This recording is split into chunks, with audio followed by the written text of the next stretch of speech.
Drop my needle.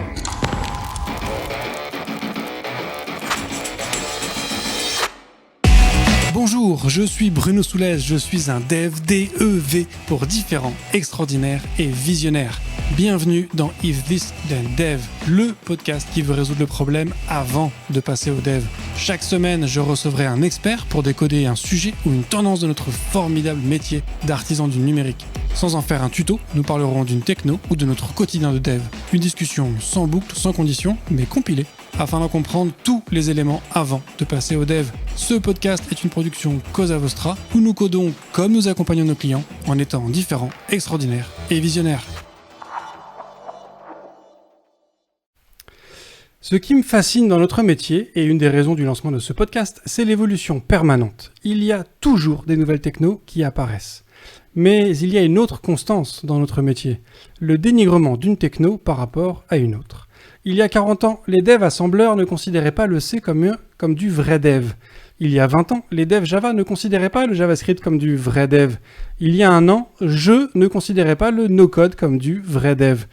Mais alors, le no-code est-il du bricolage ? Faut-il forcément catégoriser les technos ? Et surtout, faut-il encore coder ?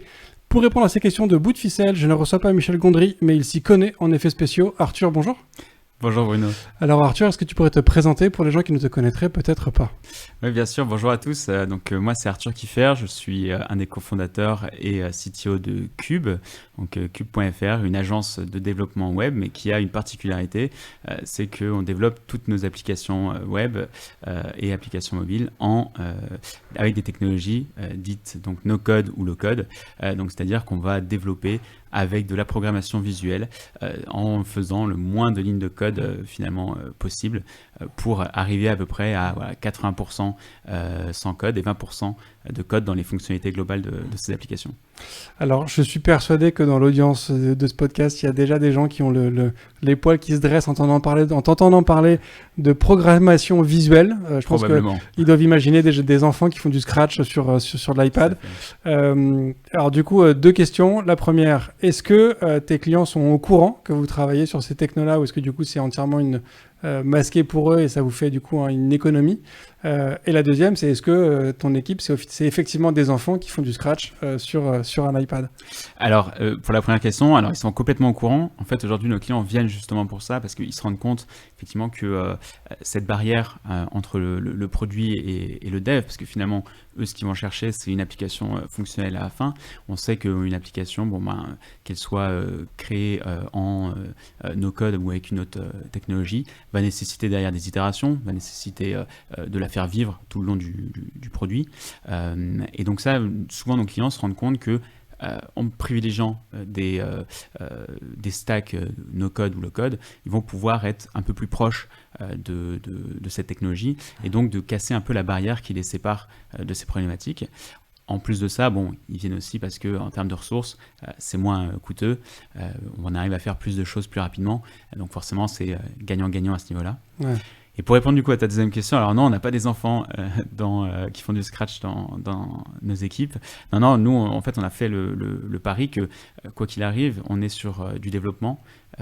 Même si c'est avec des applications, c'est des solutions no-code, on fait du vrai dev et ce vrai dev nécessite du coup des développeurs et donc on a au sein de nos équipes des développeurs qui viennent en fait de stack traditionnels et qui du coup ont fait un parcours finalement de développeurs classiques et qui arrivent dans le no-code et low-code soit par hasard parce qu'ils ont envie de voir finalement ce qu'on peut faire avec, soit parce qu'ils sont convaincus à l'origine et qu'ils veulent finalement ne plus que faire ça, quoi.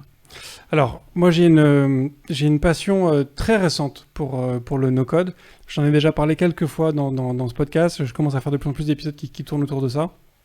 Donc moi j'ai découvert Integromat il y a un peu plus de 6 mois et je fais énormément de choses avec. Et j'adore cet outil. Je trouve ça fascinant, tout ce qu'on peut faire effectivement en programmation visuelle, comme tu dis, je pense que c'est un très bon terme.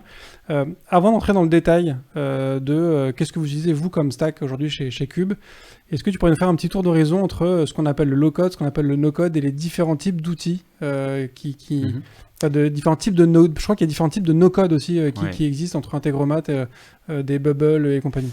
Alors oui, complètement. En fait, aujourd'hui, il faut savoir qu'il y a un outil no-code qui sort toutes les semaines. Aujourd'hui, ça fait 1 an que on est débordé, c'est hallucinant, tous les outils qui arrivent. Et en fait, on arrive sur une tendance où les outils sont de plus en plus spécialisés, finalement.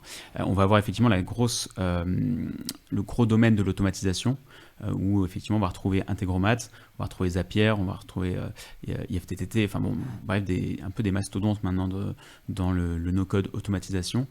On va avoir ensuite des solutions qui vont permettre de faire des applications web, par exemple Bubble en est une, on va avoir Glide, qui ont toutes des spécificités un peu différentes parce qu'elles sont soit plus complexes à prendre en main, mais qui vont permettre de faire plus de choses, soit qui sont très abordables pour le commun des mortels, mais qui évidemment du coup vont être bridées.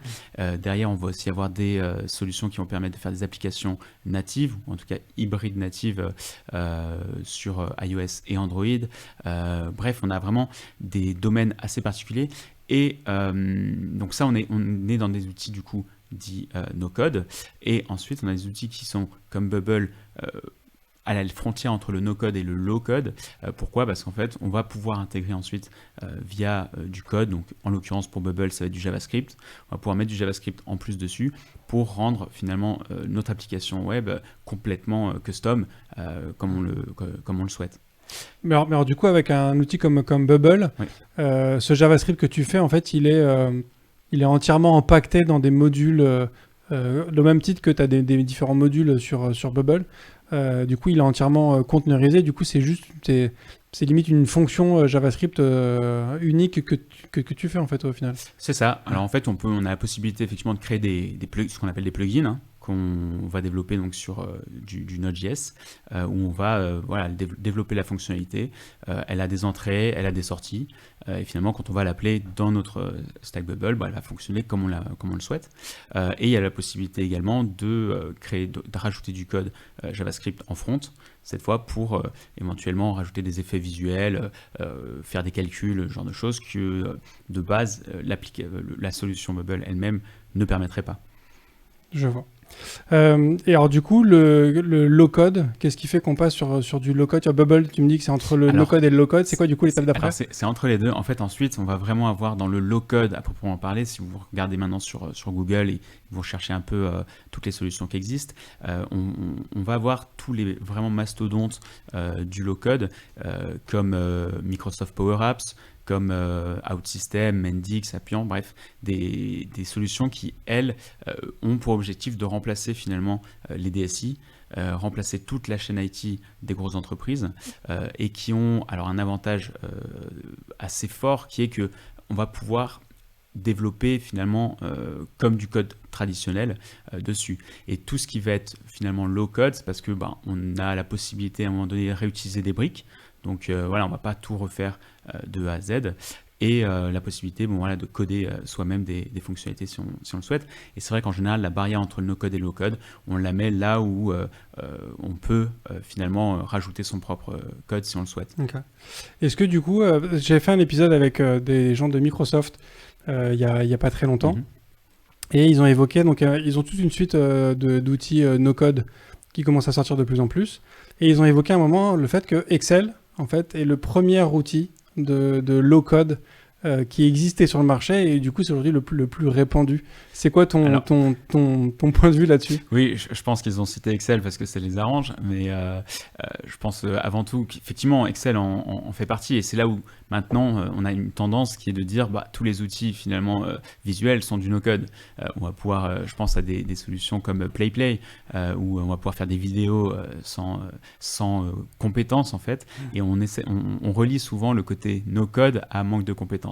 C'est pour ça que moi aussi j'ai un peu du mal avec le terme no-code, et je préfère parler vraiment de low-code et de vrais développeurs. Et c'est vrai que même pour Excel, on se rend compte, il y a des gens qui ont fait de l'Excel toute leur vie et qui ont développé une compétence dessus.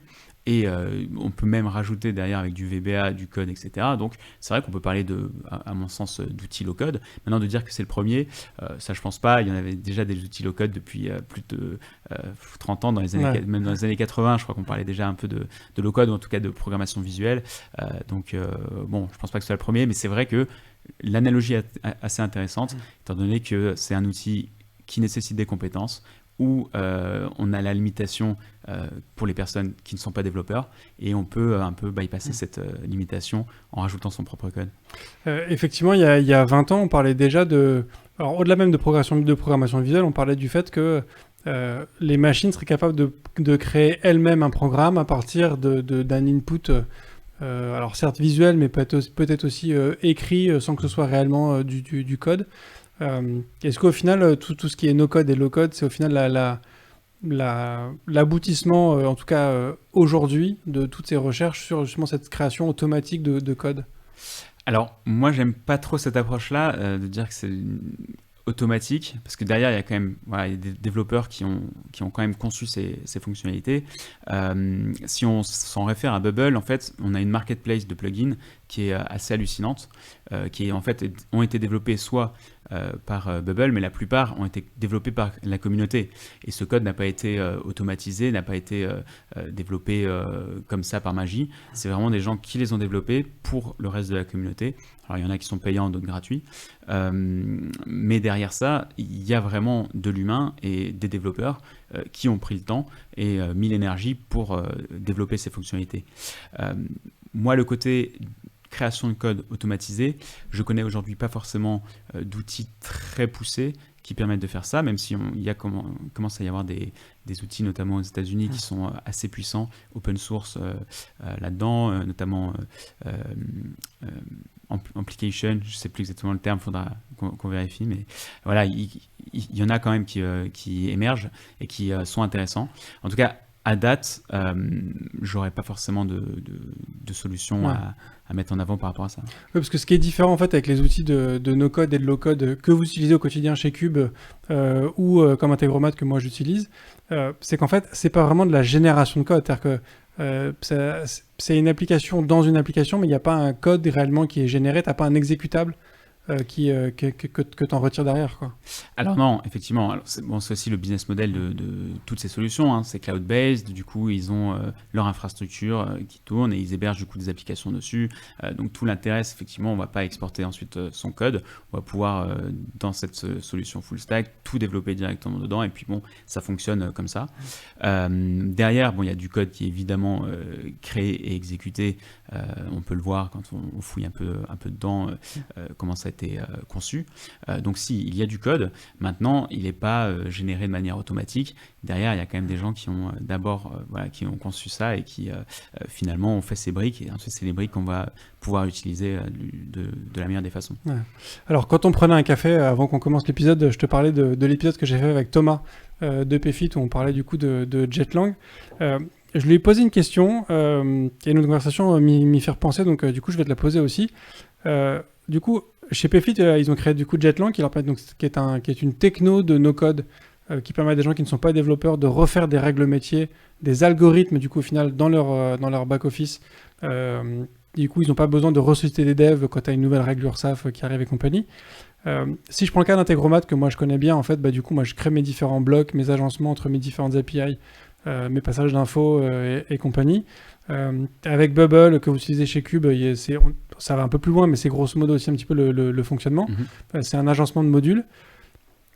Quelle serait du coup la différence entre un outil de no-code, low-code parce qu'au final, tu vois, ce que tu décris sur le fait qu'ils ont des applications, ils ont leurs infrastructures sur lesquelles ils hébergent leur application, et du coup, toi, en fait, tu rediriges vers ces aspects-là, vers ton domaine, au final, de ta sous-application de leur application. Au final, c'est un peu des systèmes de marque blanche. Tu vois ce que je veux dire? Ouais. Quasiment. Mais, du coup, quelle serait la différence entre du no-code et juste un service avec un back-office hyper bien foutu? C'est-à-dire qu'au final, peut-être qu'Integromat, ils ont une capacité à faire absolument tout et n'importe quoi, mais ils m'offrent juste un back-office où moi, je peux créer une application, et j'ai une application, du coup, en marque blanche que je peux diffuser après comme je veux. Et du coup, est-ce que c'est pas juste un back-office qui est super bien foutu? Alors, c'est une approche, c'est vrai que j'avais jamais vu ça comme ça, mais effectivement, c'est un peu l'idée, hein. De toute façon, Bubble utilise la suite AWS pour ses technologies et son cluster global. Et derrière, c'est des services qui sont appelés, et en fonction de comment on configure effectivement l'application, derrière, ça va s'exécuter via ces services-là. La différence notable, je pense, par rapport à des outils d'automatisation type Integromat ou Zapier, c'est que sur une application Bubble, on va avoir accès en fait à vraiment toute la stack de développement, donc à la fois du front, du back et une base de données. Et en fait, on va avoir tout ça qui va interagir les uns avec les autres. Pour faire de l'automatisation, voilà, Bubble ne sera pas la technologie hyper adaptée. Il vaut mieux passer par les technologies qu'on évoquait pour le faire. Maintenant, de là à dire c'est une marque blanche, je sais pas. Je saurais pas, parce que c'est vrai qu'en général, quand on parle de marque blanche, on pense plus à des SaaS, des outils de support, éventuellement, voilà. Integromat, Zapier, je pense que ça rentre dedans. Bubble également peut rentrer dedans. Maintenant, ouais, c'est un aspect que j'avais pas forcément envisagé jusque-là, mais c'est intéressant comme point de vue. Ouais. Pour revenir du coup aussi à ce que tu disais tout à l'heure sur cette notion on parlait d'Excel tout à l'heure. Tu disais du coup que c'était pas forcément du no-code, du low-code. Quand j'ai commencé ma carrière de dev en tant que salarié, j'ai commencé chez France Télécom. Et mon premier job quand j'étais apprenti chez France Télécom, avant que ce soit Orange, c'était il y a quand même un petit moment déjà, c'était de déployer à l'échelle de tous les bureaux de France Télécom un outil qui avait été développé en VB par quelqu'un qui n'était pas vraiment dev, qui n'était pas forcément dev. Et donc tu vois, je trouve que ça montre bien quand même que mine de rien, avec ces outils-là, à l'époque déjà, tu avais une capacité de créer des logiciels avec une vraie logique, avec une algorithmie certes basique, certes rudimentaire, mais tu pouvais quand même faire pas mal de choses avec le VB, avec leur macro, tu vois, tu avais quand même une capacité de faire pas mal de choses, à tel point qu'à l'époque, il y a quand même un type qui avait réussi à faire une application déployée à l'échelle nationale pour France Télécom, ce qui représente quand même... alors, l'application était catastrophique, hein, c'est pas le sujet, mais ça reste quand même un achievement pas mal pour une techno et par quelqu'un qui était pas dev, quoi. Tout à fait. Alors moi, du coup, je vais te poser une question pour toi. Qu'est-ce que finalement un dev, tu vois? Parce que là, souvent, je pense qu'on est en train de changer, justement, avec les nouvelles technologies, un peu de paradigme sur la définition finalement du développeur. Est-ce qu'un développeur, c'est quelqu'un qui va réussir à exécuter finalement en bout de chaîne un truc qui a été pensé par quelqu'un d'autre? Ou est-ce que finalement le développeur, lui, il n'est pas censé être là pour réfléchir au pourquoi on développe ça et comment on va le développer, plutôt que finalement le développer, tu vois? Parce que l'exécution en soi, que ce soit fait par une machine, que ce soit fait par un bloc pré-créé et tout, bon, qu'est-ce que ça change? Ou que ce soit quelqu'un finalement qui va le taper, est-ce que réellement il y a de la valeur ajoutée ici? Est-ce que le développeur a sa valeur ajoutée ici? Ou est-ce que finalement c'est pas tout l'intérêt du développeur ne serait pas de réfléchir plutôt à comment on va le faire, à réfléchir à l'architecture, réfléchir à justement avec son expérience, son expertise, comment connecter une base de données avec éventuellement une autre, avec des API, pour voir comment on va pouvoir répondre au mieux à une problématique en termes de performance, en termes de rapidité, en termes de scalabilité, plutôt que finalement d'être le dernier maillon à aller taper sa ligne de code pour que ce que les autres gens ont pensé, ça fonctionne. Tu vois. Alors, tu me pousses à aller plus loin, du coup, dans une vision plus globale. Ça me plaît, du coup, j'ai envie d'aller encore plus loin. C'est-à-dire que si je comprends, et je suis assez d'accord avec toi, au final, un vrai dev, c'est quelqu'un qui aurait une capacité à avoir un ensemble de tâches et à créer un process et une automatisation pour que ça se fasse de manière plus fluide, plus pérenne, avec du coup moins d'erreurs. Enfin, tu vois, qui a une capacité du coup d'abstraction d'un job pour en faire du coup un process, enfin tu vois, une succession de tâches. C'est à peu près ça que... Alors je résume pas forcément que à ça, mais c'est un peu l'idée, c'est que derrière on est plus sur réfléchir effectivement à un process que vraiment juste de l'exécution. Parce que du coup, si on va encore plus loin, on pourrait se dire que Ford, quand il a inventé le Fordisme, au final, c'était un développeur. Quand il a créé ses chaînes de montage avec sa ensemble de modules, c'était au final le travail d'un dev. Ouais, pour moi, ça en fait partie. Tu vois. Et aujourd'hui, c'est vrai que, tu parlais justement de la pénurie de bons développeurs. Je pense que c'est parce qu'on laisse pas la possibilité aux jeunes développeurs juniors, de faire leurs armes sur des choses qu'ils maîtrisent. Aujourd'hui, un développeur qui sort d'école, il a a priori appris à réfléchir d'une certaine façon. Il connaît évidemment pas toutes les librairies qui existent dans toutes les stacks sur le bout des doigts, évidemment, mais il a cette capacité déjà à les chercher, à les comprendre comment ça fonctionne. Donc ça, c'est hyper important.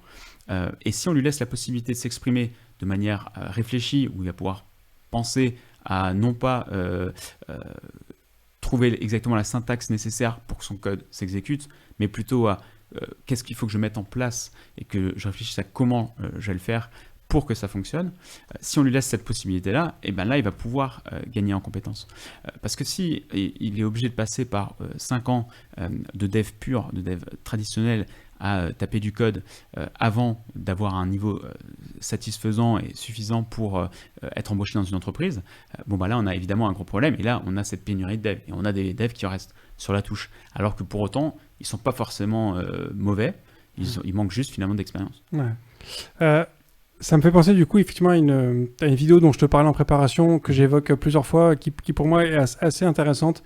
Je crois que c'est Brett David ou quelque chose comme ça. Je le mettrai dans le lien en description quand j'aurai retrouvé le nom d'ici là, ou si quelqu'un dans le chat du live se souvient de cette vidéo dont je parle régulièrement et peut la remettre dans le chat, ce sera cool.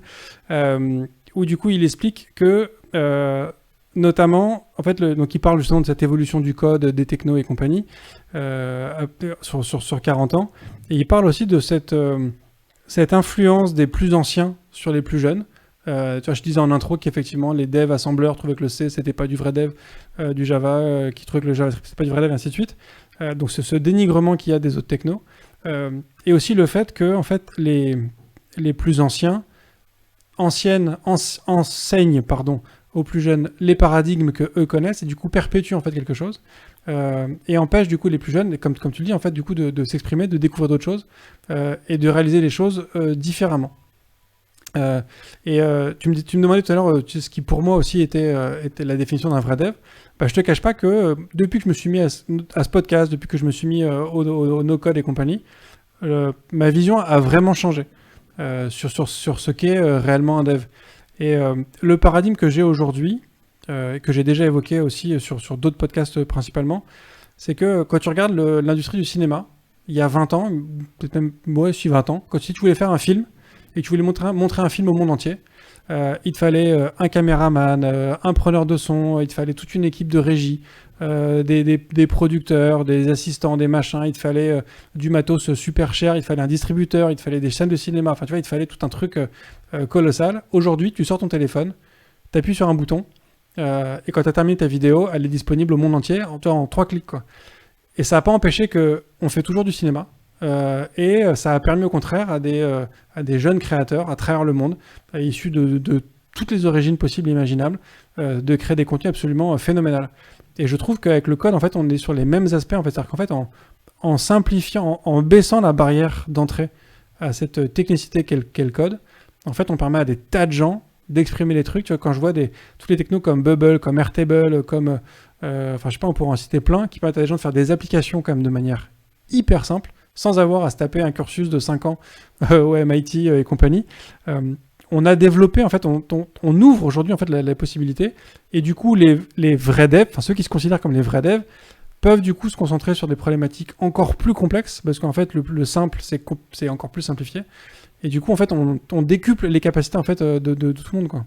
Mais exactement, et c'est là où je voulais en venir sur le côté, les jeunes, les développeurs juniors, finalement, vaut mieux qu'ils fassent leurs armes sur des technologies peut-être plus accessibles, plutôt que de galérer à faire un Hello World toute leur vie, j'exagère évidemment, mais jusqu'à ce qu'ils deviennent suffisamment expérimentés pour pouvoir aller de l'avant.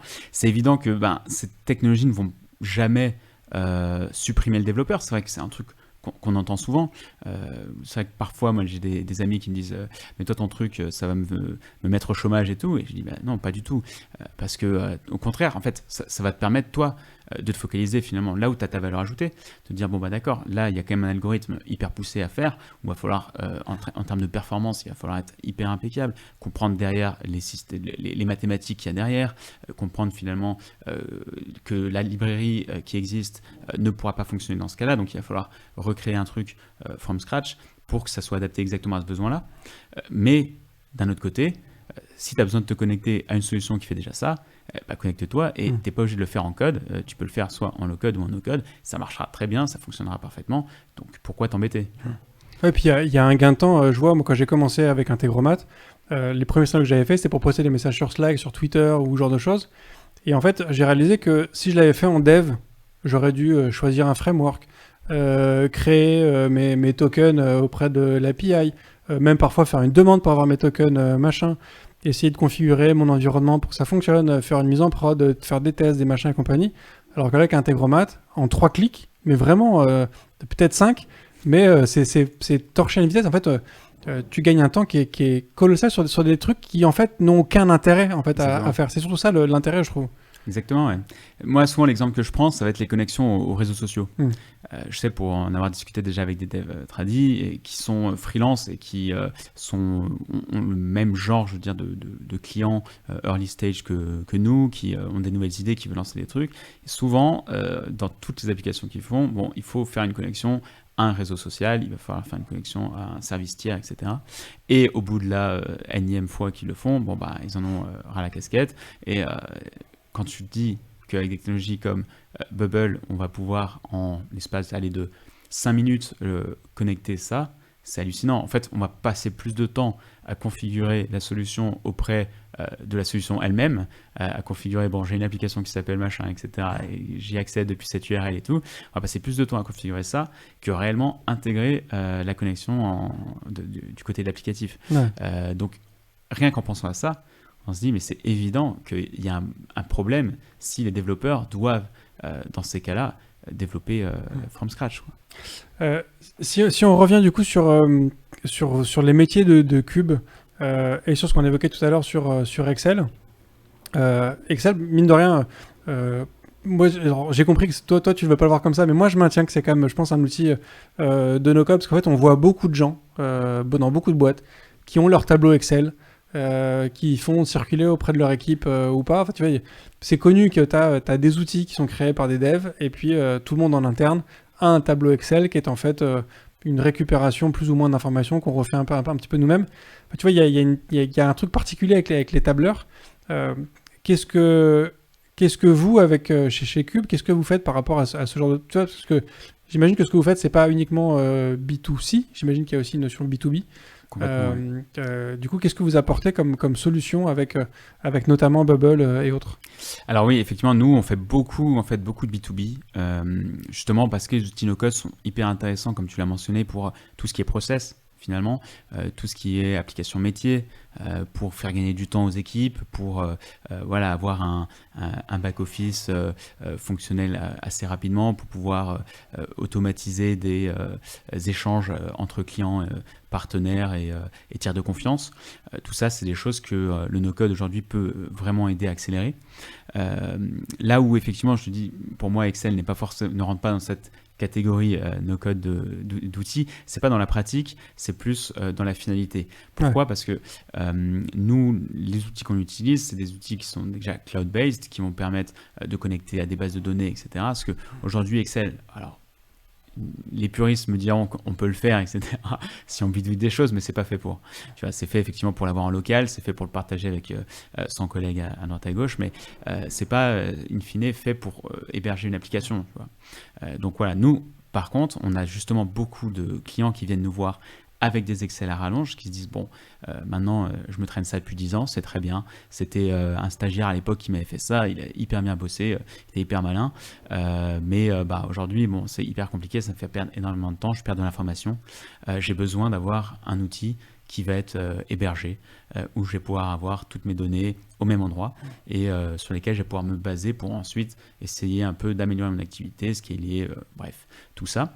Et donc souvent, on vient avec ces Excel assez gros et nous, l'idée c'est qu'on va dégrossir ça, on va voir comment est-ce que cet Excel-là, on va finalement, ou ces Excel, on va pouvoir les combiner, faire une base de données, créer un front qui va être suffisamment pratique et efficace pour améliorer les process métiers de notre client. et derrière créer un back-end pour, donc sur Bubble aussi, créer un back-end qui va nous permettre d'automatiser des choses, créer de la nouvelle donnée, modifier de la donnée, etc. de manière automatisée et éventuellement même d'aller connecter des outils tiers, puisqu'aujourd'hui il y a des solutions qui existent dans tous les domaines, toutes les verticales, que ce soit le paiement avec Stripe, que ce soit de DocuSign pour signer des papiers.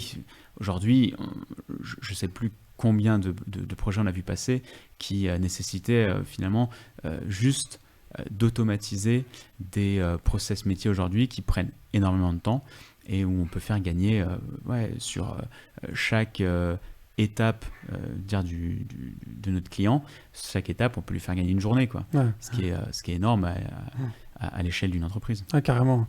Et alors du coup, est-ce que c'est le gros morceau de vos demandes aujourd'hui de la part des clients, ou est-ce que vous avez aussi des applications du coup plus grand public, plutôt mobile, ce genre de choses? C'est quoi votre besoin le plus récurrent? J'ai pas les stats en tête. Je dirais on doit avoir un tiers de marketplace à peu près, un tiers d'applications métiers et un tiers d'applications mobiles à peu près. Okay. Alors quand je dis application mobile, ça reste de l'application web. Alors parfois ça nous arrive effectivement de prendre ces applications web et de les wrapper ensuite dans une application native. Mais sinon voilà, la typologie de projet, c'est des marketplaces soit B2B ou B2C. Mais souvent d'ailleurs B2C. On va avoir ensuite toutes les verticales métiers. On peut avoir de la compta, on peut avoir de l'immobilier, de la finance, récemment des cryptocurrencies ou des NFT. C'est très, très à la mode. Donc voilà, et c'est vraiment... Finalement, le no-code et low-code, il y aura une application pour tout. Surtout, nous, on est spécialisé dans les lancements de projets, donc on va essayer de dégrossir le sujet, la problématique, essayer de trouver là où il y a vraiment une valeur ajoutée dans le projet et nous focaliser là-dessus. Et essayer de mettre toute l'énergie de nos équipes là-dessus. Et si il faut redévelopper un truc en particulier parce qu'on sait que ça va apporter un fort potentiel à ce projet-là, on va le faire. Mais pour tout le reste, on va utiliser ce qui existe déjà. Et voilà, et surtout, je pense qu'il ne faut pas avoir honte de se dire ça. De se dire, on utilise quelque chose qui fonctionne. Ce n'est pas un aveu de faiblesse, je pense, de se dire, j'utilise quelque chose qui a déjà été développé. Je pense que c'est plus être malin, finalement, et se dire, j'ai un collègue ou j'ai un développeur à l'autre bout du monde qui a déjà fait ça, pourquoi je vais m'embêter à faire exactement la même chose? Même si parfois, on peut se sentir un peu imposteur, surtout quand on est développeur et comme tu l'as dit, que nos aïeux nous disent « Ah non, mais ça, c'est pas du tout du développement, qu'est-ce que tu fais? Arrête tout de suite. » Je pense qu'il est temps de changer ça et de se dire d'être un peu plus malin plutôt que avoir honte. Ouais, okay, je suis entièrement d'accord, d'autant que... pour moi, avec l'expérience, tu apprends en fait que recoder un truc qui fonctionne déjà très bien, enfin qui a déjà été codé par des gens qui font ça beaucoup mieux que toi, c'est absurde. Et que en fait, je trouve qu'avec l'âge, tu commences à mûrir en disant ok, en fait, ça je vais pas le faire, je vais intégrer un module. Après, tu mûris un petit peu et tu dis en fait, je vais pas intégrer le module, je vais faire appel à une solution SaaS pour que ce soit fait tout seul et que j'ai même plus à l'héberger en prod, même pas gérer l'aspect Ops. Et en fait, le no-code, c'est l'étape d'après. Tu te dis, en fait, je peux même pas m'emmerder à payer un truc, à gérer mon interface. En fait, avec du no-code, je vais être encore plus fluide, quoi, au final, dans le truc. Ouais, tout à fait. Quand tu parles de marketplace, c'est-à-dire c'est des sites d'intermédiation entre deux places de marché, quoi. C'est ça. Okay. Site d'intermédiation, un vendeur, acheteur, un besoin qui existe et une solution qui est apportée, du coup. Alors, tu nous dis qu'il y a un travail, du coup, de code qui est fait quand même dans les applications que vous créez. C'est quoi la répartition entre ce qui est fait en code et ce qui est fait en no-code? Alors en général sur les applications on va être environ à 80% de no-code pour 20% de code, ou 90-10 ça dépend.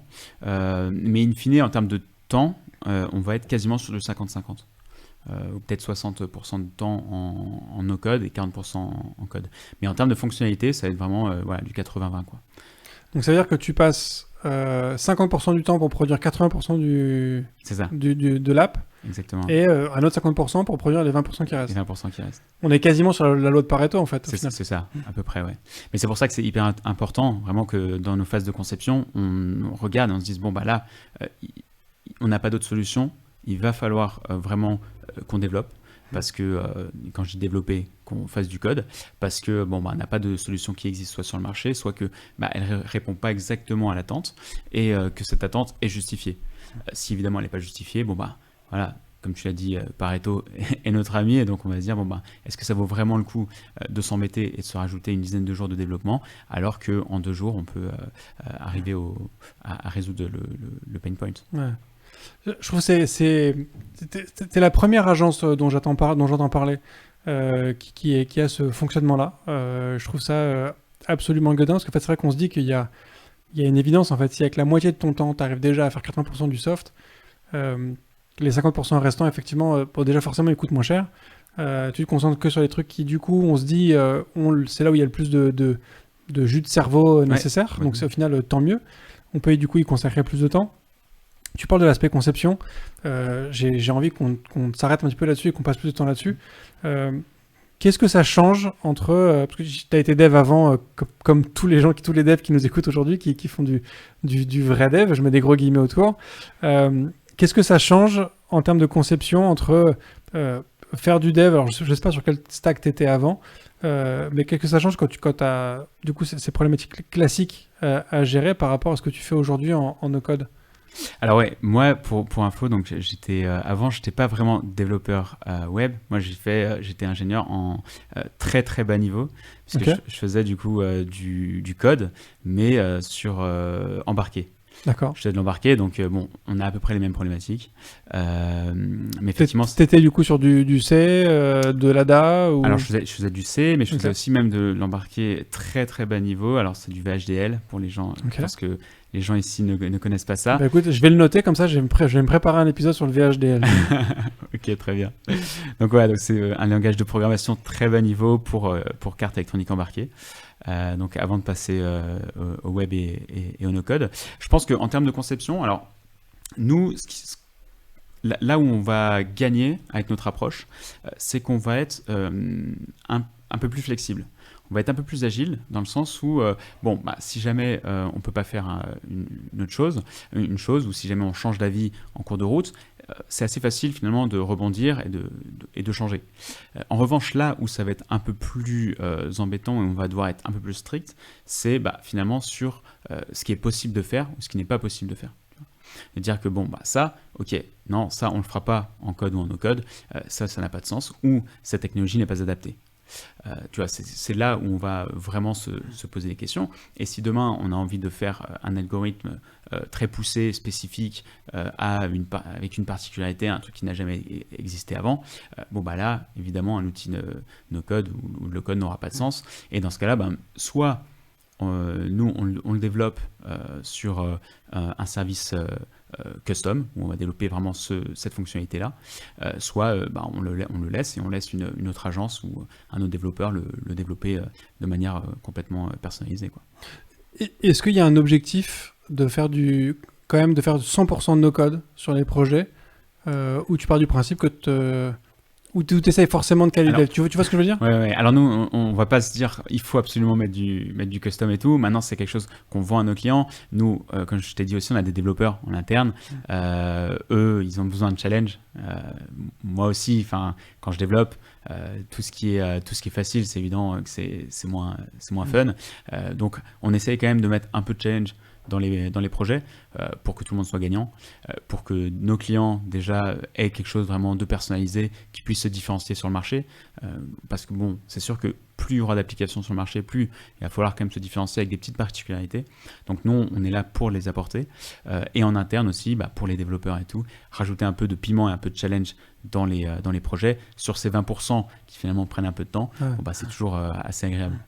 Mais parce que tu as quand même un travail d'architecture assez conséquent à faire sur ces no-code, parce que tu as quand même des capacités, pas des capacités, mais tu as des contraintes techniques qui t'empêchent de faire certaines choses. C'est-à-dire que, je prends le cas d'Integromat, par exemple, que je connais, tu peux pas faire des boucles aussi facilement que ce que tu aimerais, tu peux pas gérer tes variables aussi facilement. Tu as ce cycle d'exécution aussi qui est pas hyper parfait par rapport à ce qu'on aurait l'habitude de faire.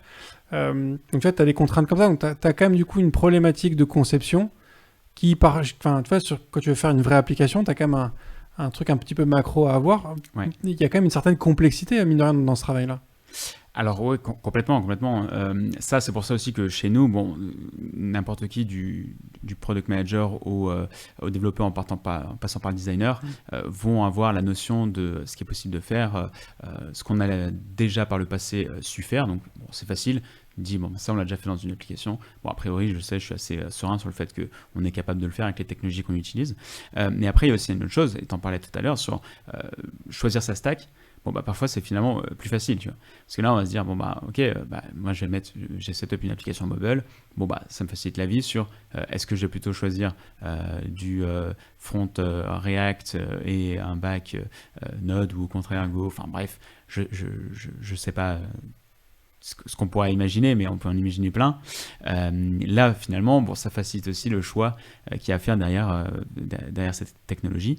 Mais en revanche, je suis d'accord avec toi que bon, bah, il faut être assez cultivé sur ce qui existe sur le marché, les solutions qui vont nous permettre de gagner en temps et voilà, suivre cette loi de Pareto qu'on essaye vraiment de suivre au quotidien pour gagner le plus de temps possible et faire gagner du temps pour le client, mais aussi de la ressource qui derrière lui fera économiser in fine.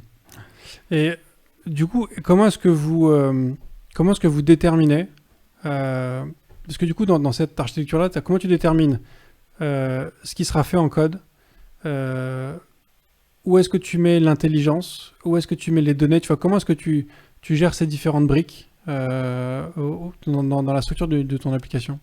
Alors, lors de la conception, c'est assez difficile d'être précis à la donnée près pour dire, bon, bah voilà, là, il y aura exactement ça qui fera ça, etc. Mais c'est aussi là où je pense que les technologies no-code et low-code sont intéressantes. Je te parlais justement de flexibilité, d'agilité. Là, on peut très bien, à un moment donné, partir sur une fonctionnalité, se rendre compte que, bon, on aurait pu la penser différemment, et là, complètement revenir sans perdre complètement du temps. Il y a quand même un souci aujourd'hui assez récurrent dans le développement, c'est le problème de legacy.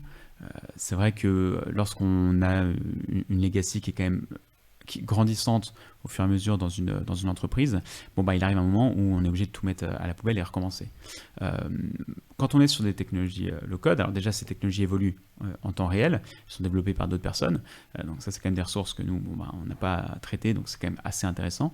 Mais en plus de ça, on a la possibilité de revenir en arrière et de faire des modifications et d'itérer de manière beaucoup plus efficace que du dev ready. Alors je dis pas qu'il n'y a pas de legacy, ça comme dans n'importe quel dev il va y en avoir, mais on peut plus facilement l'éviter, je pense, que sur des stacks traditionnels.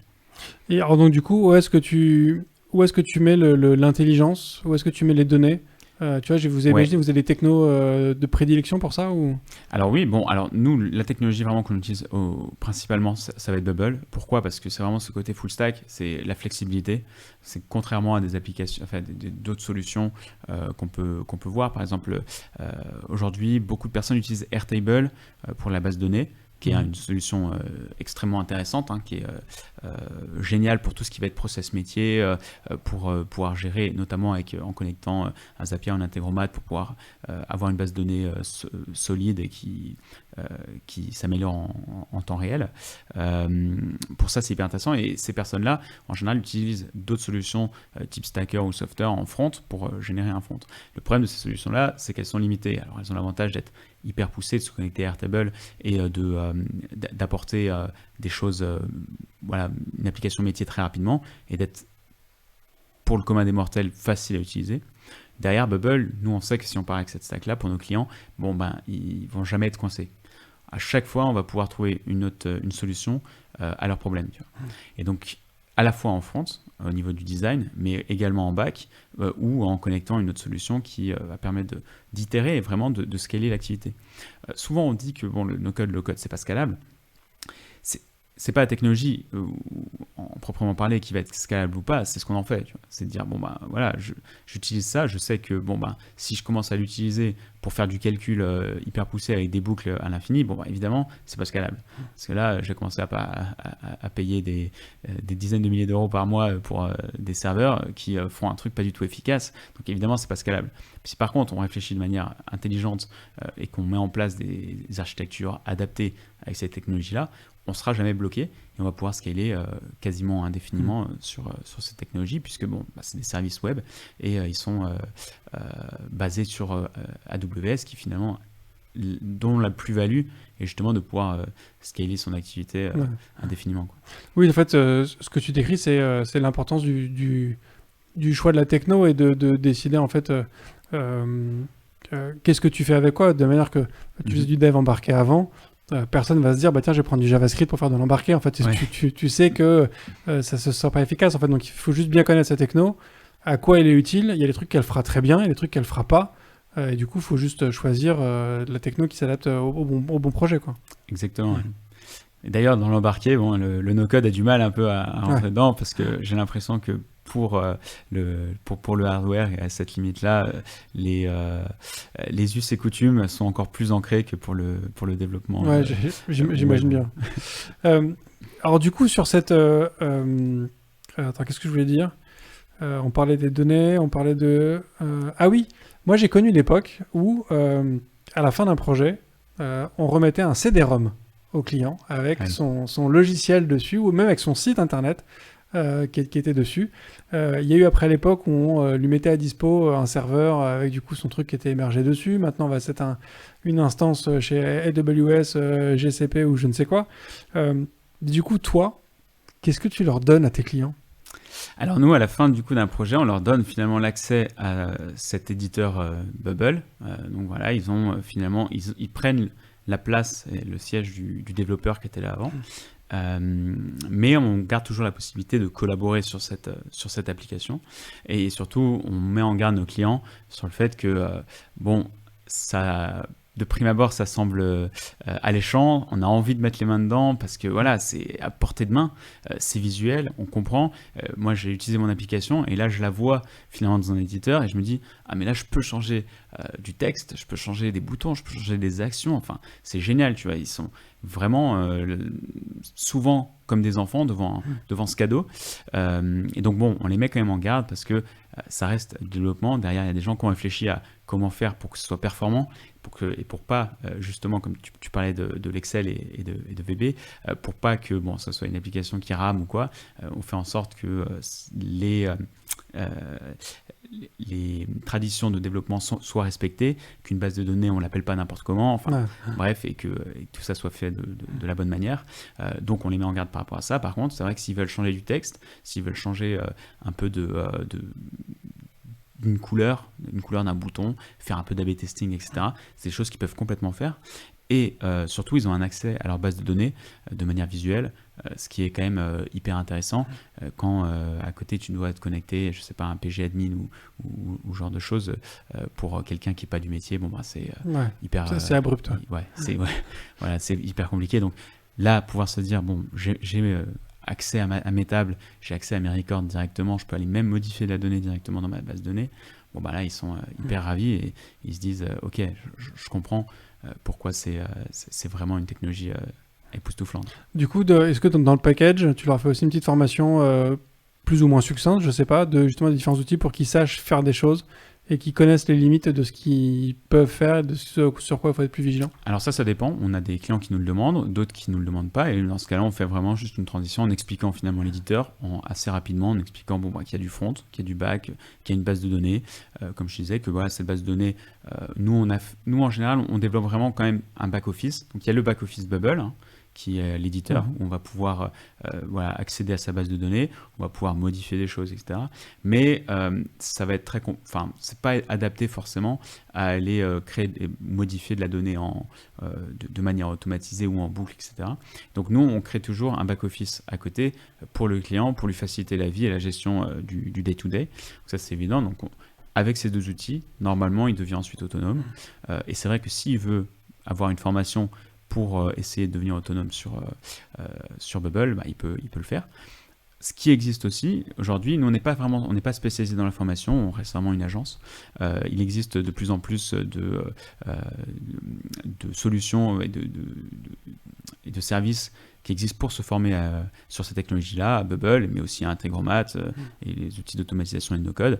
Et c'est vrai que, nous, on a tendance à leur dire, si vous voulez vous former un peu plus sur le long terme, parce que ça prend quand même du temps, allez peut-être voir s'il n'y a pas une formation qui pourrait vous intéresser, plutôt que nous faire un atelier d'une journée qui certes vous expliquera comment est structurée l'application et vous permettra de modifier des choses, mais ne vous rendra clairement pas autonome sur les modifications. Ouais. Quand tu évoquais aussi cette notion que tu leur expliques ce qu'il faut pas trop toucher parce qu'il y a quand même des risques et compagnie, ça me fait penser, est-ce que du coup sur ce Bubble et autres, est-ce que tu as un peu cette notion de versionning qui te permet du coup de faire des rollbacks et compagnie? Oui, complètement. Alors Bubble, c'est vraiment inspiré de ce qui se fait traditionnellement en développement. Donc on a déjà dans chaque application Bubble, on va avoir une partie développement, donc avec une base de données de dev et une version live du coup, et donc on va push finalement comme du dev traditionnel. Et on peut, en fonction des plans, avoir des versions intermédiaires pour faire du versionning. Aujourd'hui, cette fonctionnalité n'est pas aussi développée que ce qu'on peut avoir sur un Git avec des branches partout. Ça s'est amélioré. Ouais. On a la possibilité déjà donc, de merger des versions avec des modifications à droite à gauche. Maintenant, ils ont encore beaucoup de boulot à faire là-dessus. Mais ce qui a été fait déjà, compte tenu de l'équipe et de la jeunesse, du produit. La jeunesse du produit, c'est assez hallucinant quand même. Du coup, tu as une notion de staging, c'est-à-dire que tu peux avoir, j'imagine que tu n'as pas de dev en local, de fait. Non. Mais du coup, tu as quand même une notion de pré-prod, on va dire, ou d'environnement de test c'est ça, avant. Tu as un environnement de développement et une fois que tu es satisfait avec ta version, tu vas pouvoir push. Par contre, tu as une chose qu'on ne peut pas faire, c'est choisir ce qu'on va push. En fait, c'est soit tu as ta version de dev et tu la pushes en prod, soit tu n'as pas ta version et voilà. Et en fait, ce qu'il y a, c'est que si maintenant tu as envie de faire une modification sur une fonctionnalité et que cette fonctionnalité t'en es content, mais bon, t'as peut-être oublié de push ou je sais pas, c'est peut-être pas le moment pour push parce que ton client attendait du flux ou je sais pas, et que tu fais autre chose. Le problème, c'est que si toutes les modifications que tu auras fait en attente, celles-là, tu seras obligé de les push avec. Donc voilà, c'est là où je dis que la fonctionnalité pourrait être un peu améliorée en choisissant vraiment ce qu'on peut push. Après, il y a toujours moyen de se démerder en faisant une version intermédiaire, etc. Et puis push finalement ce qu'on veut, revenir en arrière et sauvegarder à un moment donné. Donc, on se démerde toujours. En revanche, voilà, on sait que c'est un outil encore qui a beaucoup d'avenir devant lui, qui nécessite de s'améliorer. Et c'est ce que Bubble est en train de faire, donc on est hyper ravis. Alors du coup, je reviens aussi sur ce que tu donnes aux clients à la fin du projet. Est-ce que du coup, il a une application qui est vraiment isolée sur un back-office, entre guillemets, qui lui appartient? Ou est-ce qu'au final, tu lui donnes un accès au projet que toi, tu as créé, et du coup, il reste un peu dans le giron de Q.fr? Tu vois ce que je veux dire? À quel point le compte admin, il est indépendant? Alors non, ça en fait, Bubble même a développé un truc pour ça. Donc nous on a un compte dit agence, donc ça nous permet de développer un nombre d'applications, enfin autant d'applications qu'on veut, et on a un coût fixe pour autant d'applications qu'on le souhaite. Et à partir du moment où on a fini de développer, là on va pouvoir transférer du coup sur le compte de notre client pour qu'il devienne vraiment réellement propriétaire de l'application. Et à ce moment-là, lui va souscrire du coup un plan en fonction de ses besoins. Donc ce qui est au final assez malin de la part de Bubble, c'est-à-dire que ils ont des clients qui leur génèrent des clients. Enfin, c'est génial comme idée. Tout à fait ça. Et c'est vrai que c'est quelque chose au début qui ne poussait pas trop, évidemment, parce que leur objectif, in fine, c'est de pouvoir un peu laisser n'importe qui développer ou en tout cas se mettre au développement. Et puis les agences sont arrivées au fur et à mesure parce qu'on s'est rendu compte que l'outil est incroyable et permet de faire des choses que le commun des mortels ne peut pas faire ou même ne veut pas prendre le temps de faire. Donc, et c'est comme ça qu'on a des développeurs qui se sont formés dessus, qui sont maintenant experts de la technologie et où le statut vraiment des agences est devenu primordial pour Bubble et on est ravis nous de pouvoir travailler main dans la main avec eux à travers de l'Atlantique. Ouais. Dernière question, non, mais dernière partie qui, je pense, est importante. On a parlé un petit peu de cette perception des devs, de l'impact que ça a pour vous en termes de conception. Quel impact ça a en termes de recrutement? On en a parlé un petit peu dans le compilé qu'on a fait ensemble juste avant, mais du coup, comment est-ce que toi, tu recrutes aujourd'hui sur ces technos-là? Alors ouais, on en a parlé pendant le compilé, effectivement c'est assez compliqué pour plusieurs raisons. La première raison, c'est que sur le marché, il y a évidemment beaucoup moins de développeurs Bubble que de développeurs JavaScript. Donc ça, évidemment, c'est compliqué d'aller chercher un développeur directement. Maintenant, il y a une autre typologie quand même de développeurs qui sont des gens en reconversion, qui sont issus d'une autre formation et qui ont fait une formation finalement de développeurs assez rapide et qui se sont mis en parallèle aux technologies no-code, low-code, et qui finalement ont aussi une carte à jouer là-dedans. Et donc nous, on va un peu regarder les deux. C'est vrai qu'on préfère un profil qui a déjà de l'expérience en développement et qui a déjà un portfolio assez fourni à nous montrer, parce qu'on sait que derrière, il a a priori le bon mindset et il est câblé de la bonne façon pour pouvoir réfléchir et proposer des solutions. En revanche, la possibilité de voir venir émerger des profils complètement différents qui viennent de reconversion finalement, c'est tout à fait pertinent dans notre cadre. Mais du coup, est-ce qu'un dev expérimenté, c'est pas justement plus risqué comme recrutement pour vous, parce qu'il y a justement ce risque d'ennui et de fatigue. Effectivement, ça c'est le deuxième point, c'est que comme tous les et là c'est un problème même de recrutement de développeurs globalement, c'est qu'un développeur, comme n'importe qui, je pense dans une entreprise, a envie de se faire challenger, va vouloir apprendre, va vouloir continuer de se développer. Et pour ça, il y a plusieurs possibilités. Soit il veut devenir expert de sa stack, de sa technologie, ce que nous on peut fournir, mais dans ce cas-là, il va être obligé du coup de faire soit du Bubble, soit du Webflow, du Bubble, enfin voilà, utiliser les technologies que nous on utilise en interne et faire un peu de JavaScript. Soit lui, ce qu'il veut, c'est il a fini finalement, il s'est lassé de sa technologie, il veut passer à autre chose. Alors nous, c'est possible aussi parce qu'il y a plusieurs stacks, mais on reste finalement sur une stack principale qui est Bubble. Et donc c'est vrai que c'est le deuxième point effectivement qui est un peu dérangeant dans aujourd'hui le recrutement de développeurs Bubble, c'est qu'on va être confronté aux développeurs plutôt puristes, experts de leur technologie, et qui, eux, du coup, ne voudront pas mettre les mains dedans. Même si je rencontre de plus en plus d'anciens développeurs PHP qui ont une dizaine d'années d'expérience en PHP, et qui se rendent compte finalement que il est peut-être temps de se mettre à la page, et que réapprendre une technologie qui nécessite des années à maîtriser et tout, ils n'ont plus la jeunesse et la fougue pour le faire, et donc ils se disent pourquoi pas finalement faire ce choix du no-code et du low-code, et qui trouvent finalement leur voie. Donc, maintenant, c'est vrai que le risque est important parce que ils ont l'expérience de toutes ces technologies et voilà, à voir si Bubble leur plaira, et c'est quelque chose qu'on essaye un peu de gérer pendant le recrutement. Mais le recrutement, comme on l'a vu, c'est quelque chose d'assez compliqué. C'est pas une science exacte. C'est un métier, exactement. Moi, je vois chez Cosa Vostra, on est aussi une agence. On a une bonne partie, on a une partie de nos projets qui sont faits avec WordPress, qui est un outil formidable pour beaucoup de nos clients. Et déjà, on a quand même pas mal de devs de l'équipe qui disent WordPress c'est sympa, mais c'est pas du vrai dev, quoi. Ils s'ennuient un peu, ils veulent faire autre chose, ils nous demandent beaucoup, régulièrement, de voir d'autres technos apparaître. Et je me dis que toi, avec du Bubble, ça doit être encore plus prenant comme discours en interne, en fait. Ouais, alors pour l'instant on n'a pas trop le débat. Je pense que nous surtout on joue et on essaie de mettre en avant le fait que on a des projets qui durent pas éternellement. On a des projets qui on a la chance de en général durer 3-4 mois, tu vois, ou à grand max. Une phase de développement qui va être sur 1 mois et demi, et ensuite 1 mois et demi d'affinage où on va résoudre des bugs, où il faut suivre un peu le projet pour qu'il soit bien lancé. Et ensuite, on va pouvoir directement passer à autre chose. Et ça, pour, je pense, un développeur, alors, il y a évidemment tous les profils, mais pour un développeur, c'est assez stimulant. Se dire que, ok, aujourd'hui, je suis sur une verticale métier que je connaissais pas il y a 1 mois, que je découvre, et demain, je vais être sur un autre truc. Et être face aussi au business, je pense que pour un développeur, ça peut être prenant. Et là encore, il y a tous les profils, mais nous, on essaie de trouver des profils de développeurs qui, eux, ont un intérêt, non pas forcément dans optimiser le code qu'ils vont fournir ou quoi, mais aussi essayer de comprendre le business et d'aller à l'essentiel pour ça, sans essayer de faire des choses trop complexes ou quoi, et pour effectivement pouvoir faire ce projet de la meilleure façon. Ça fait combien de temps que Cube existe ? Alors là, ça fait 2 ans et demi. Ok. Et du coup, cette notion d'ennui et de fatigue, j'imagine que vous l'avez déjà avec certains salariés.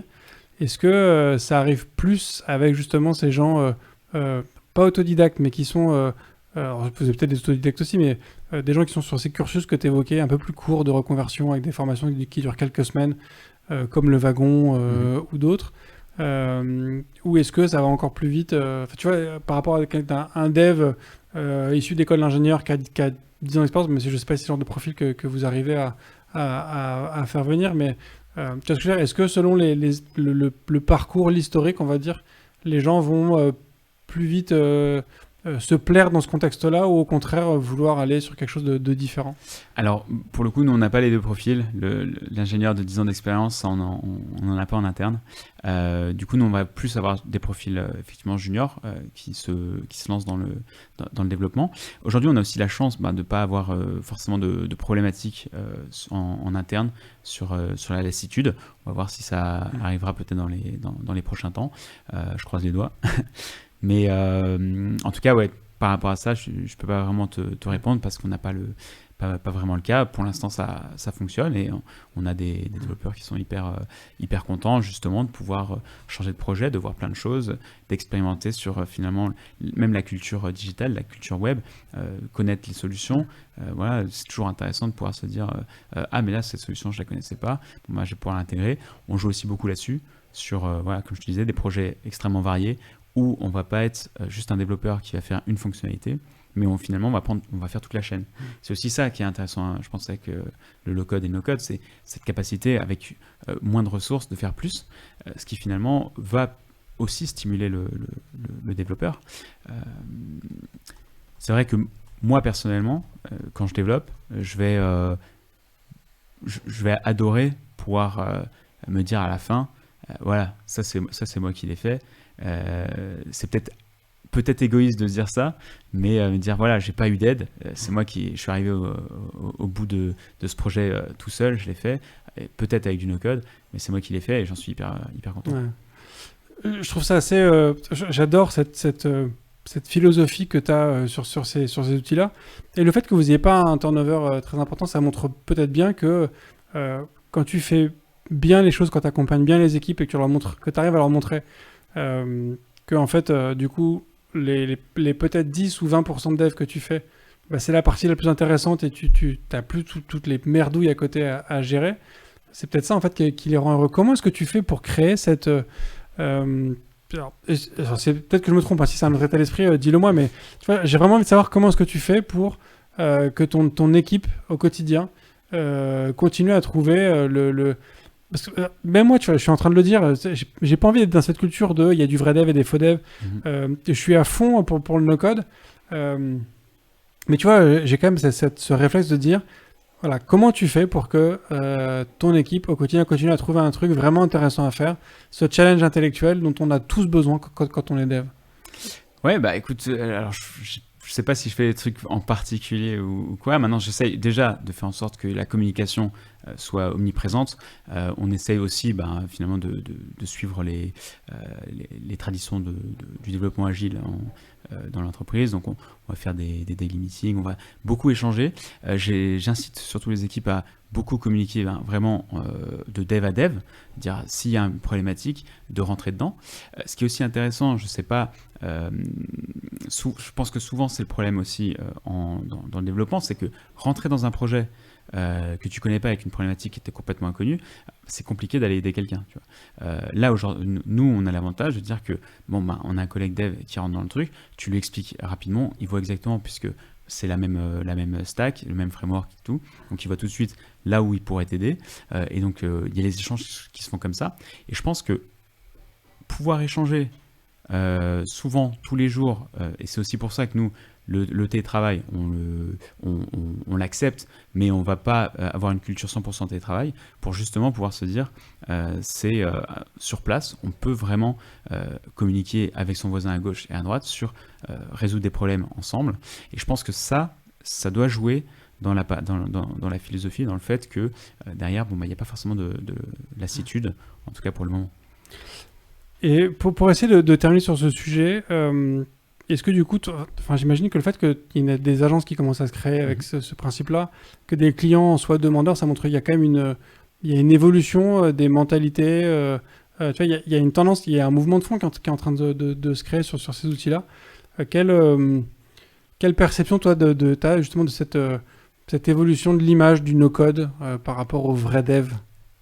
Alors, ça dépend. En fait, après, il y a tout. Hein. Nous, comme on l'a dit, on a fait le choix d'avoir des développeurs en interne et de garder l'état d'esprit du développeur traditionnel pour développer en no-code et en low-code. On a des concurrents de nos agences qui ne le font pas du tout, qui sont plutôt, on va dire, c'est plutôt des PM ou des gens du métier, comme voilà, le pseudo-développeurs du coup Excel, donc tu avais cité tout à l'heure, qui vont prendre ce rôle-là et accompagner, ce qui est une approche intéressante également. Non, c'est pas moi ma vision.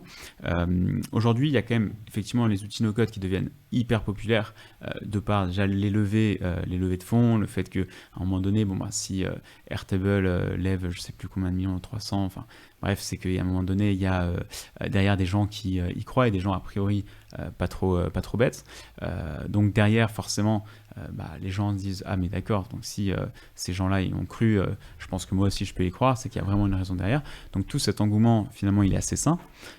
Et derrière, dans tous les cas, on verra bien quels sont, je pense, les vrais experts et les personnes qui se disent finalement experts et développeurs par opportunisme, et qui en réalité soit se lasseront vite, soit seront vite dépassés par les compétences nécessaires pour être un bon développeur no-code. Ouais. Alors, je suis pas certain de la chronologie de sortie des épisodes, mais si j'essaie de reboucler un peu les différents épisodes que j'ai pu faire, j'ai fait un épisode où on parle de blockchain, j'ai fait des épisodes, j'ai fait un épisode où on parle des principes solides, donc c'est une autre façon de décentraliser le web.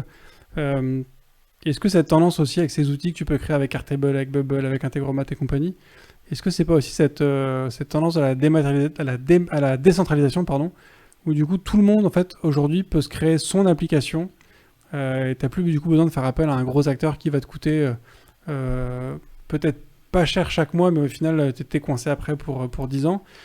Est-ce que tu vois, il y a pas cette... tu vois ce que je veux dire? Ouais, je pense effectivement c'est possible. Alors le problème du locking, derrière, in fine, il est là ça quand reste, même. ça reste locké, ouais. Voilà, il est là quand même parce on choisit cette technologie finalement, et a priori on va y rester pendant un certain temps. En revanche, je suis d'accord avec toi sur cet aspect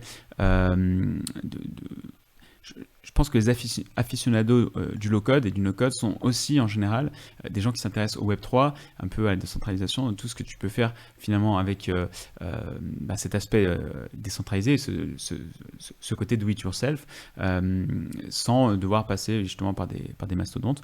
Donc c'est possible. Je pense que tu as raison à ce niveau-là, sur le fait que ça a priori des profils similaires qui finalement veulent récupérer la souveraineté de leur stack ou même de leur développement et de leur application. Parce que si je combine, tu vois, on parlait des principes solides dans un autre épisode. Je ne sais pas si tu connais les principes solides. Alors, pas dans la programmation objet, mais dans la construction d'applications. J'ai découvert ça aussi pendant l'épisode. Okay. En fait, c'est des principes qui ont été créés, qui ont été imaginés par... J'ai plus le nom, mais c'est la personne qui a imaginé le web. Okay. Donc, j'ai vraiment plus le nom en tête. Il faudra que je reprenne dans mes notes. Et en fait, l'idée, c'est de se dire que tu contrôles tes données. Donc, c'est toi qui maîtrises où sont tes données. Tu donnes accès à tes données à quelqu'un. Et en fait, il va pouvoir consommer tes données avec des applications différentes des tiennes, avec les différentes applications que toi tu as utilisées pour créer ces données-là. Mais comme tu es sur des principes universels, en fait, la découverte d'une API et des différents endpoints de ton API, en fait, se fait de manière automatique. Il y a des principes de base dans la construction de ton API. Et du coup, tu vois, si je prends ce principe-là, avec la blockchain, on décentralise les données, tu stockes tes données et compagnie. Si en fait, je peux... gérer la façon dont je crée mes données, la façon dont je les stocke et compagnie, et je crée mes applications pour gérer mes données et puis pour accéder aux données de mes potes et qui font pareil de leur côté. En fait, on est sur un truc où chacun fait comme il veut, comme il a envie. En fait, c'est ça l'avenir du truc, quoi. Ah, c'est clairement, c'est probablement vers ça qu'on se dirige d'ailleurs. C'est vrai, moi je trouve ça hallucinant quand même. J'ai autour de moi des amis qui ont découvert pareil le no-code soit par hasard, soit par curiosité, et qui sont tombés dedans. Et puis finalement aujourd'hui sont capables de développer des choses qui sont assez hallucinantes sans avoir une fois dans leur vie tapé une ligne de code. Et qui sont effectivement maîtres de leurs données et qui même ont développé des API, ont généré des endpoints pour se connecter ou connecter leur application à d'autres solutions. Merci beaucoup Sureka dans le chat pour me rappeler que c'est Tim Berners-Lee qui effectivement avait inventé les principes solides qui seront évoqués dans l'épisode 136 qui a été enregistré avant qu'on enregistre celui-là, donc normalement les gens en live ils l'ont déjà vu et qui sera normalement diffusé avant celui-là aussi. Donc normalement les gens devraient pouvoir raccrocher les wagons aussi qu'on évoque. On a évoqué le fait que il y a 40 ans, donc les devs assemblaient leur truc, le C c'était pas du dev et ainsi de suite.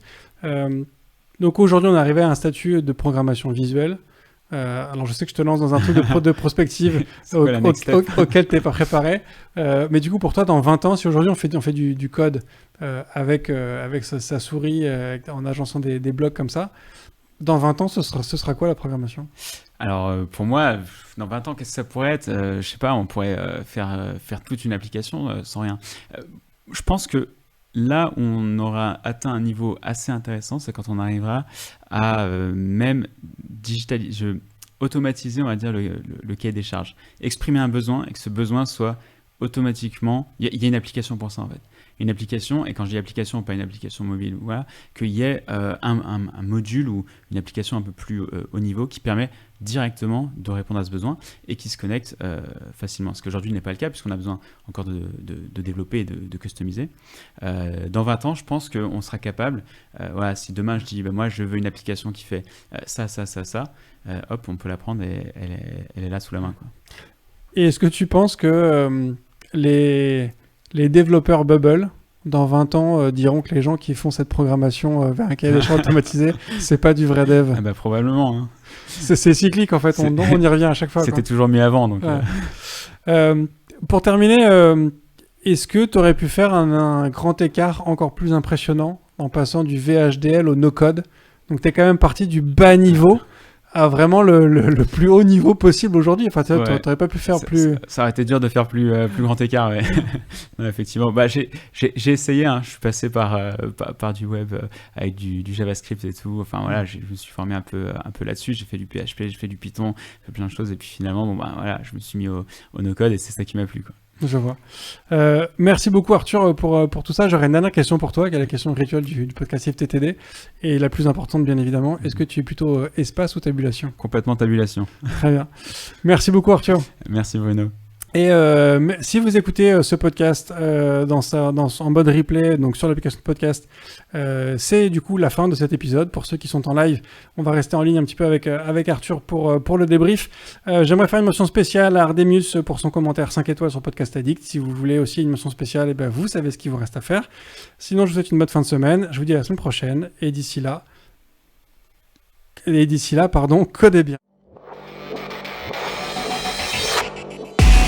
Merci d'avoir écouté cet épisode de If This Then Dev et merci à toute mon équipe de Cosa Vostra à la production de cet épisode. Merci aussi à Alan, Ada, Linus, Bill, Steve et Steve de nous avoir ramenés jusqu'ici. Si ce podcast vous a plu, committez-vous en vous abonnant, déployez-le autour de vous et vous pouvez aussi nous faire une petite code review en nous laissant 5 étoiles sur votre plateforme de podcast préférée. La conversation continue bien sûr avec vous sur Twitter, LinkedIn, Facebook, Instagram, chacun sa techno, @ifthisdendev ou @bibir, B-I-B-E-A-R. Vous retrouverez aussi tous nos épisodes sur notre site iftttd.io. Et enfin, si vous avez besoin d'une agence pour vous accompagner ou si vous souhaitez rejoindre une équipe tech passionnée et passionnante, écrivez-moi sur bruno@cosavostra.com. Merci à tous.